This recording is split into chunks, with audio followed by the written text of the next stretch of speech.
Alhamdulillah kami berdua dan juga sebenarnya bersama dengan Dr. Tifa, bersama juga dengan Dr. Taufik dan juga dengan Pak Rizal Fadilah ya. Kami tadi di dalam bersama dengan tim TPUA ya, dan langsung diketuai oleh Pak Egy Sujana dan juga ada Pak Muslim Arbi, Bu Kurnia dan juga beberapa petinggi TPU yang lain. Kami alhamdulillah sudah memaparkan dan sesuai dengan kapasitas itu menyampaikan ke depan paparan dari gelar perkara khusus ya. Pertama-tama yang perlu saya sampaikan, karena saya tahu itu insya Allah itu pasti akan ada tantangan dari mereka ya, maka saya sudah siapkan dulu. Jadi supaya membuktikan gak usah banyak pertanyaan, saya tadi sampaikan kenapa saya juga bicara soal Undang-Undang Keterbukaan Informasi Publik.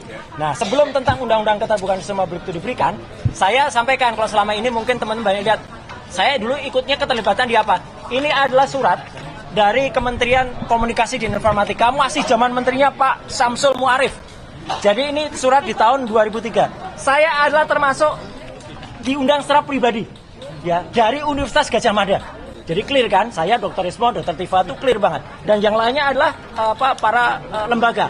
Kemudian saya tadi juga sempat, karena ada DPR, saya sampaikan juga. Untuk DPR, saya berkali-kali menjadi ahli di DPR sebelum saya menjadi anggota DPR. Ya, jadi clear banget. Ini undangan untuk khusus pribadi saya selaku ahli multimedia telematika. Dan yang paling menarik tadi membuat para penyidik itu agak ada yang senyum adalah apa? Sebelum undang-undang itu disahkan, saya justru memberikan penjelasan kepada Divisi Humas Mabes Polri waktu itu soal Undang-Undang Keterbukaan Informasi Publik dan Undang-Undang ITE. Nah, jadi saya dan Dr. Respon tadi didengar betul dan kami itu sesuai dengan kapasitas. Kami karena dibekali dengan insya Allah ilmu pengetahuan, kami kemudian tadi memaparkan apa yang ada, yang tadi mungkin pada saat masuk sudah disampaikan, tapi ini saya jelaskan lagi. Saya menjelaskan tentang analisis teknis ijazah dan skripsi yang 99,9% palsu ya. Dan saya terbuka sekali, kami terbuka. Paparan ini baik secara hardware maupun secara software tadi kami berikan, dan Pak kepala pimpinan itu suka sekali menerima, langsung dibaca dan langsung di-copy untuk anggota supaya nanti bisa di semuanya ya. Dan yang jelas kami berangkat dari paparan ketika Fakultas Kehutanan UGM, yaitu Dekan Fakultas Kehutanan Sigit Sunarsa itu memaparkan tentang ijazah fotokopi yang sudah dipaparkan tahun 2022. Salah satu TV waktu itu yang mewawancarai dia, dan ini saya gunakan sebagai alas hukum pertama. Artinya ada fotokopi ijazah yang kemudian bisa kita analisis. Tapi kemudian saya sama dengan Dr. Rismon, karena itu hanya berupa fotokopi dan masih hitam putih, kami belum bergerak sampai ada seorang kader dari Partai Solidaritas Indonesia, si Dian Sandi, itu mengupload. Nah, karena ada ini, sekali lagi saya katakan, justru sebenarnya postingan dari Dian Sandi inilah yang kemudian membuat gaduh, membuat heboh. Karena dengan adanya foto paparan berwarna ini, dan dikatakan asli, Dr. Rismon kemudian nanti akan cerita, kemudian akan meneliti soal cap yang ternyata tertempel oleh pas foto. Ya, dan itu jelas banget, tadi penjelasannya jelas banget, pakai red, green, blue, berapa skalanya clear banget ya. Jadi ini kemudian kita teliti dengan ELA, Error Level Analysis. Dan meskipun ELA ini sudah kami sampaikan, saya tunjukkan yang namanya ELA itu adalah untuk memeriksa kalau sebuah gambar atau itu sebuah ijazah banyak rekayasanya pasti akan error. Teman-teman lihat, ini ijazah saya tahun 91. Dengan dikoreksi pakai ELA, dengan dites pakai ELA, masih ada huruf-hurufnya masih kelihatan. Bahkan kalau ini full di ELA, teman-teman bisa lihat masih ada bekas-bekas jejaknya. Tuh, masih ada. Artinya ini asli. Itu legislasinya juga masih ada, ya, legalitasnya masih ada. Pas foto saya juga masih kelihatan, logo UGM masih kelihatan. Nah, pasti pada bertanya, gimana dengan ijazahnya Joko Widodo kalau di ELA? Ini hasilnya. Nah, sorry, separuh dulu biar nggak langsung lihat kacau. Nah, lihat, ini ijazahnya yang disebut-sebut Joko Widodo. Runyam, begitu di ELA hancur dia. Artinya ijazah ini sudah direkayasa pada bagian logo, pada bagian foto. Bahkan ketika kita ELA secara full, kelihatan sekali. Tuh, hancur. Sekali lagi, semua presentasi ini tadi saya paparkan dan tanpa terputus dan pimpinan rapat senang sekali dengan rapat karena ini benar-benar sangat signifikan dan definitif. Kedua, soal foto. Foto saya sampaikan bahwa kalau foto itu asli, ini foto di ijazah saya tadi dengan foto saya sekarang. Kalau foto itu asli, ini foto di ijazah saya tadi dengan foto saya sekarang. Ada software yang namanya face comparison, itu akan mengatakan match.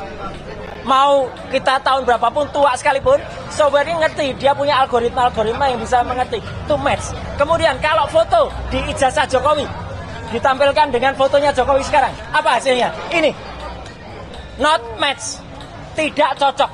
Foto di ijazah Jokowi tidak cocok dengan wajah Jokowi, clear ya. Terus kemudian cocoknya dengan siapa? Nah, saya memeriksa banyak foto. Akhirnya masuklah foto seseorang namanya Dumatno Budi Utomo. Apakah foto Dumatno ini kemudian ada yang cerita, oh tahun 85 Dumatno itu baru 8 tahun. Ya bukan tahun 85 ini dipalsukan. Tahun berapa dipalsukan? Nah itu nanti akan terjawab. Apakah tahun 2012, apakah tahun 2017, itu nanti akan terjawab. Dan kalau diperlukan itu bisa kita paparkan juga. Nah yang jelas apa? Kemudian kita periksa sekarang, ini yang paling penting. Soal identik atau tidak identik. Ijazahnya Joko Widodo 1120, saya tadi langsung tembak kepada Pak Dirtipidum, Pak Juandani. Karena Bapak menampilkan ini, yang saya tampilkan ini. Bukan lagi punyanya PSI. Karena ini yang ditampilkan di Barreskrim. Karena ini yang dianggap resmi. Meskipun ini fotokopi, ini lipatan. Teman-teman lihat, 1120. Saya menggunakan 3 ijazah pembanding. Dan saya transparan, terbuka. Tidak ditutup-tutupi ijazahnya yang mana. Itu tadi saya tantang, saya challenge. Jadi kalau Barreskrim, Pak Juandani senyum tadi. Tolong tampilkan nomor ijazahnya. Ini nomor ijazahnya. 1115 milik Fronojiwo. Saya berani tampilkan ijazahnya untuk pembanding. Jadi kalau Pak Fronojiwo tadi bahkan dikatakan, berani nggak kalau nanti Pak Fronojiwo dihadirkan? Sangat berani. Ya, 1115 Fronojiwo, kecuali yang ini. Nah, tadi ketika yang ini nggak mau ditampilkan nggak mungkin karena beliau sudah meninggal. Ya, ini Pak Hari Mulyono almarhum 1116. Ya, ini perhatikan ijazahnya. Kemudian juga Mbak Sri Murtiningsih 1117. Apa yang penting bagi 3 ijazah ini? Teman-teman semua, sebentar saya buka dulu 1117 ya. Nah, 1117 saya buka. Ini jelas betul. Meskipun ini fotonya nggak kelihatan, nggak apa-apa. Tapi yang penting adalah nomor ijazahnya dan karakter ijazahnya. Sekarang komparasinya. Nah, ini yang paling penting. Teman-teman semua, lihat pada gambar ini. Di sini kelihatan betul. Ini ijazah milik Joko Widodo yang di atas. Ijazah Hari Mulyono, Fronojiwo, dan Sri Murtiningsih. Apa yang bisa teman-teman lihat? Perhatikan saja di sini. Ini udah huruf A. Ini ada logo. Ijazah nomor 1117, Sri Murtiningsih, huruf A-nya masuk. Ijazah milik 1115, Fronojiwo, huruf A-nya juga masuk. Sayang kepotong, ijazahnya milik Hari Mulyono, huruf A-nya juga masuk. Ijazah milik Joko Widodo 1120, huruf A-nya dalam bahasa Jawa mencotot. Mencotot itu artinya keluar. Jadi tidak identik. Catat saja, ijazahnya Joko Widodo mencotot, ya. Mencotot itu keluar. Artinya tidak identik. Bahkan Dr. Rizwan itu mengambil 6 perbedaan. Ya, jadi luar biasa. Kemudian tadi saya juga menjelaskan bagaimana soal skripsi. Ini yang paling penting. Saya, Dr. Rismond, Dr. Tifa, kami memperoleh bukti skripsi ini langsung. Dan ini adalah primary evidence. Langsung dari tangan pertama, langsung dari Ibu Wakil Rektor, Ibu Profesor Wening Udasmoro, dan Wakil Rektor juga si Aji ya, gitu. Jadi kami dapatkan langsung, bukan mencuri. Ya, soalnya ada yang menuduh Dr. Himon mencuri. Gila itu orang itu. Ya, gitu. Menurut kami dapat langsung dan kami periksa seizin beliau. Ini skripsinya. Skripsinya yang menarik adalah langsung saja ke sini daripada terlalu lama. Nah, skripsinya adalah ada perbedaan sangat jelas bahwa pada tahun 85 ketika skripsi ini dibuat konon November, di sini sudah terus Profesor Dr. Insinyur Ahmad Soemitro. Padahal Profesor Ahmad Sumitro harusnya pakai U baru mengucapkan pidato pengukuhan guru besar pada bulan Maret tahun 1886. Jadi 5 bulan setelah ini. Jadi kan nggak mungkin dia menuliskan ini. Yang benar yang ada di sini. Memang ini skripsi asli. Lihat kertasnya, warnanya. Ini warnanya bulek, udah tua. Ini warnanya baru kertas ini. Jadi ini ada kertas baru atas nama Joko Widodo yang dimasukkan ke dalam skripsi milik orang lain ini. Di sini benar, Dr. Insinyur Ahmad Sumitro belum profesor. Tadi sempat juga dijawab. Itu Profesor Ahmad Sumitro sudah tahun 85 sudah mantap. Nggak ada orang berani pakai gelar sebelum pidato pengukuhan. Ya, itu orang-orang kalau di luar kampus tuh sering aneh-aneh kayak gitu. Pendapatnya. Satu lagi yang penting, lembar pengujiannya tidak ada. Kalau lembar pengujiannya nggak ada, berarti skripsi itu nggak pernah diuji. Skripsi itu nggak pernah lulus. Maka kesimpulannya, hasil uji ELA atau Error Level Analysis menghasilkan ijazah Jokowi menunjukkan error pada bagian logo dan pas foto. Artinya pas fotonya diganti, logonya diganti, dan lain sebagainya. Hasil face comparison menghasilkan pas foto di ijazah Jokowi not match, tidak cocok dengan foto yang Jokowi sekarang.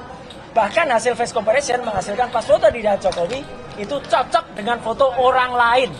Clear ya? Nah, kemudian ijazah pembanding 1115 miliknya Pronojiwo, 1116 miliknya almarhum Hari Mulyono, 1117 miliknya Sri Murti Ningsih, itu identik. Tiga itu identik. Tapi yang tiga identik ini tidak identik dengan ijazah 1120 milik Joko Widodo. Jadi ijazah Joko Widodo tidak identik. Clear. Dan ijazah pembandingnya jelas. Palsu. Kemudian palsu. Nama Dr. Insinyur Ahmad Sumitro di ucapan terima kasih itu sudah bergelar profesor. Padahal dia belum profesor pada November 85 karena pidato pengangkatannya Maret. Nah, jadi itu yang penting. Beliau dikukuhkan menjadi guru besar. Dan terakhir, tidak ada lembar pengujian yang sangat penting di skripsi itu. Tidak ada lembar pengujian. Klausul yang paling bawah ini yang paling penting. Kalau cacat, skripsinya cacat, maka itu tidak akan lulus. Dan kalau orang yang nggak lulus, nggak akan punya ijazah. Dan sekaligus kami berdua tadi tersenyum di dalam, karena kami sempat singgung-singgung soal keahlian kami. Saya tunjukkan tadi dengan berbagai dokumen, kemudian berbagai sertifikat, berbagai pengakuan dari DPR, dari Kementerian Kominfo waktu itu, bahkan dari Mabes Polri. Kita sah semuanya. Dan lucunya, orang yang men-challenge kami itu tadi katanya mengaku ahli digital forensik, ternyata ahli sastra, ya. Karena dia nggak punya presentasi apapun, cuman ngomong aja bla bla bla bla bla. Kemudian sempat ini fakta ya, saya tidak menutupi, sempat di stop oleh Pak Kepala Rawasidik, karena udah kamu nggak, dia pengatakan kamu loh itu, udah kamu nggak usah cerita itu, kami sudah tahu, cerita saja apa yang kamu bisa bantah untuk mereka, untuk beliau-beliau itu. Gitu. Dan ternyata nggak bisa, cuma nomor-nomor aja. Nah, biar tambahkan Dr. Rismon, silakan. Kesimpulannya dari hasil gelar perkara ini apa, Pak? Insya Allah kita hanya bisa berharap, ya. Kita manusia itu kan tidak mungkin sempurna. Jadi kita hanya berdoa dengan bantuan media semuanya, ya. Moga-moga apa yang saya persembahkan untuk TPUA, apa yang kami persembahkan untuk ini bisa diterima dan bisa mengubah apa yang kemarin terjadi. Tapi tentu itu semua kita juga harus mohon doa. Moga-moga mereka semua yang ada di ruangan diberikan hidayah oleh Allah Subhanahu wa taala. Amin. Itu ya. Oke. Silakan. Iya. Enggak, nanti dulu. Ya. Kami sangat kecewa dengan ketidakdatangan dari Pak Jokowi yang membawa ijazah katanya asli, katanya lulusan UGM. Dan ketidakhadiran pihak UGM juga yang seharusnya bisa menjelaskan atau memiliki kesempatan yang sangat luas untuk meyakinkan publik, tetapi itu semua tidak dimanfaatkan, sayang sekali ya. Dan pada kesempatan ini memang kelihatan pihak Dirtipidum itu kalah telak, ya, kalah telak dalam arti bahwa menunjukkan nggak usah ijazahnya Pak Jokowi dalam versi analog, versi digital pun tidak berani menunjukkan kepada kami dalam monitor. Betapa menakutkan fakta itu kepada Pak Dirtipidum. Dan tadi ya kami telanjangilah habis-habisan, ya. Laboratorium forensik Bareskrim terpaksa kami telanjangi, bukan karena kami benci, tetapi kami menginginkan forensik yang bermartabat, independen, tidak diatur, tidak dimanipulasi. Bahkan Kapolri pun harusnya tidak boleh punya otoritas mengatur hasil dari forensik. Oleh karena itu sebenarnya kalau didengarkan oleh Pak Presiden Prabowo, sebaiknya Pak, lembaga forensik itu harus dikeluarkan dari kepolisian supaya menjadi lembaga independen yang dipercaya oleh publik. Kalau bisa tiga lembaga Pak, khusus forensik. Jadi Kapolda, Kapolri, atau atasan-atasan mereka itu tidak bisa mengintervensi, mengatur-ngatur hasil seperti kasus Jessica Wongso, ya, Dirtipidumnya Krisnamurti, Kapoldanya Tito Karnavian, Kepala Laboratorium Komputer Forensik Muhammad Nur Al-Azhar, mereka berkomplot dengan para jaksa memanipulasi barang bukti digital, mengabur-ngaburkan menggunakan software gratisan yang bernama eWriteShop. Itu software gratisan dipakai oleh laboratorium forensik. Tadi saya jelaskan juga ya, Mas, pengantar saya. Kenapa saya jelaskan ini? Karena saya cinta kepolisian. Supaya forensik ini benar-benar untuk kita semua, untuk rakyat. Dan nggak berani dipotong tadi oleh polisi. Iya, dan seperti ini, Tito Karnavian ingin jadi Kapolri, dimanipulasi oleh Muhammad Nur Al-Azhar lewat software gratisan eWriteShop untuk mengabur-ngaburkan dan menganimasi. Itulah contoh nyata. Ya, belum lagi KM50, belum lagi Verdi Sambo. Ya, dibilang video DVR itu tersambar petir, padahal mereka yang merekayasa, merusak. Jadi ini, makanya kita telanjangi benar-benar Dirtipidum ini dan timnya, bukan karena kami benci, tapi karena kami cinta kepolisian. Ya, kami sangat cinta kepolisian karena apa? Karena kita yang bayar mereka. Pajak kita kan? Kami jelaskan tadi bagaimana menganalisa lintasan stempel, kok nggak ada. Ya, kok nggak ada itu kanal rednya, padahal harusnya pas foto dulu baru stempel. Tetapi kita analisa nggak ada sebaran kanal rednya. Ya, babak belur satu. Yang kedua, babak belur juga. Ada deep fake forgery, babak belur juga. Ya, masalah skripsi juga babak belur. Yang mengatakan, yang disimpulkan secara prematur, lembar pengesahan skripsi Joko Widodo hanya diraba, dirasakan ada cekungan, disimpulkan hanya handpress dan letterpress, dan nggak bisa dijawab hari ini. Jadi kapan kesimpulannya disampaikannya, Bang? Kesimpulannya pasti kalah telak gitu. Ya, apapun hasilnya, karena memang tadi sempat Dirtipidum melirik saya ke belakang waktu saya merepresentasikan, seolah-olah memohon ampun bang. Seolah-olah ya? Iya, seolah-olah ampun bang, cukup lah bang, jangan kulitin terus bang, ampun bang. Jadi Biro Wasidik menyampaikan akan kapan menyampaikan kesimpulan dari gelar perkara? Ya, kapanpun itu, saya kira Karwasidik harus fair. Ya, banyak sekali celah-celah yang mengatakan bahwa kesimpulan dari forensik Bareskrim Polri yang diumumkan oleh Dirtipidum itu sangat-sangat prematur. Kalau berani, periksa Pak Iman Raharjo. Bagaimana kiosnya itu yang menjadi calo dokumen palsu di Pasar Pramuka Pojok. Kaitannya atau korelasinya dengan lompatan kuantum karirnya menjadi komisaris dan wakil menteri desa, kalau tidak ada hubungan jasanya dengan Joko Widodo. Panggil semua dong. Periksa semua, karena ini sudah pasti palsu. Kalau nggak palsu, pasti dibawa tadi. Ditampilkan digital aja nggak berani. Bang, tadi ini berarti udah selesai ya gelar perkara? Sudah selesai. Selesai. Yakinlah itu palsu. Karena bayangkan, hanya menampilkan versi digital aja nggak berani. Versi digital, takut. Kami analisa cuma pakai mata aja takut. Satu lagi, sebelum Pak Rizal Fadila, ada satu hal yang sangat konyol tadi disampaikan oleh kuasa hukum mereka. Jadi menurut mereka, ijazah itu bisa dianggap asli kalau UGM sudah menyatakan asli.